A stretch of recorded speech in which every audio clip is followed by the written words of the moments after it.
Welcome back to somebody on the Respect and an audition of AEW Dynamite Out of 10, and with All In coming up next week, AEW is in full planning mode for the pay-per-view. Most of the big matches have been booked, so the goal is to keep people invested, and yeah, there's lots of intriguing stuff on the card this week to keep us invested. So let's start off with the first match. Mercedes Moné taking on Hikaru Shida in a TBS title bout. Camille by the side of Mercedes Moné. They locked up and came to a stalemate. Moné scored the first takedown, but the former women's world champ was back up immediately. The two seem to be very evenly matched in most ways. They traded offense in a way that most people feel like neither had any clear advantage physically, which meant Camille's presence would be the difference maker. The crowd got hot and chanted for both competitors inside Chartway Arena in Norfolk, Virginia. Moné ultimately scored the win to retain, but Britt Baker entrance music cut her celebration short. Camille attacked someone she thought was DMD, allowing the real Baker to take out Moné in the ring. The match between the CEO and the Samurai was great. A display of technical ability and skill. Let's hope this isn't the only time they cross paths, because yeah, this is definitely a great match to kick us off. 7 out of 10.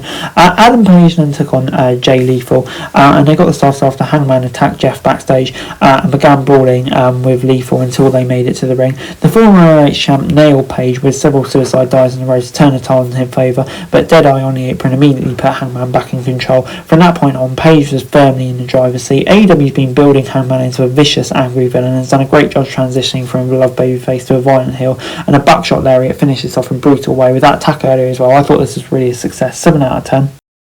We then got Orange Cassidy versus Kyle O'Reilly versus Roderick Strong, and after several minutes of video packages, Darby Allin was making his way to the ring when he attacked Jack Perry. They battled backstage and used all kinds of things to inflict damage on each other.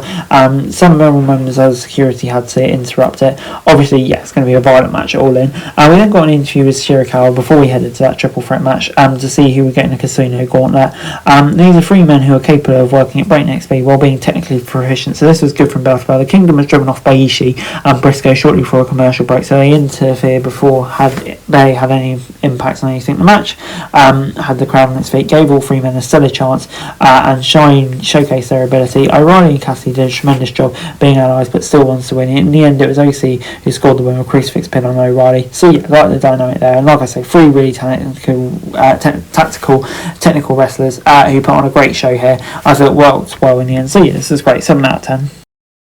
We then got a backstage segment with Okada and Casanova, followed by an interview with the Patriarchy before Schiavone introduced Turk in the ring. The youngster called out Jericho for an FTW title match, despite being unable to see out of his left eye. The veteran offered him a shot at All In. Hook accepted. So yeah, obviously getting that match pretty much expected. The tag battle began after a break between Max Caster and Anthony Bowens attacked the Bucks during their entrance. Matthew and Nicholas gained the upper hand with simultaneous drop kicks as they reached the ring. Danny Alice eventually showed up to lend support from ringside, but he was ejected from ringside after a few minutes. The match was given a lot of time, so they were able to make sure the four men had plenty of time to take it outside the ring. This felt like a kind of tag team match which AEW built its reputation upon. Once the ref was taken out, Nick hit Caster with a low blow. He was going to use that as a title weapon, but was sorted by FTR. Howard ended up attacking Nick to cause a DQ, which led to a confrontation. FTR only claimed standoff, led to Christopher Daniels booking them for a match on Collision. He returns from All In. I mean, this wasn't bad. Obviously, he set it all up nicely. But on the whole, I'm going to give it 6 out of 10. I just don't feel like we've done enough of the tag titles, and hopefully this rectifies it. But yeah, that's kind of a grade to sum that up as well. So yeah, on the whole, I'm going to give it 6 out of 10. The main event saw Willie Yuta battle Serge Strickland with Danielson watching from ringside. The world champ took control quickly and taunted the American Dragon as he beat on his BCC protege.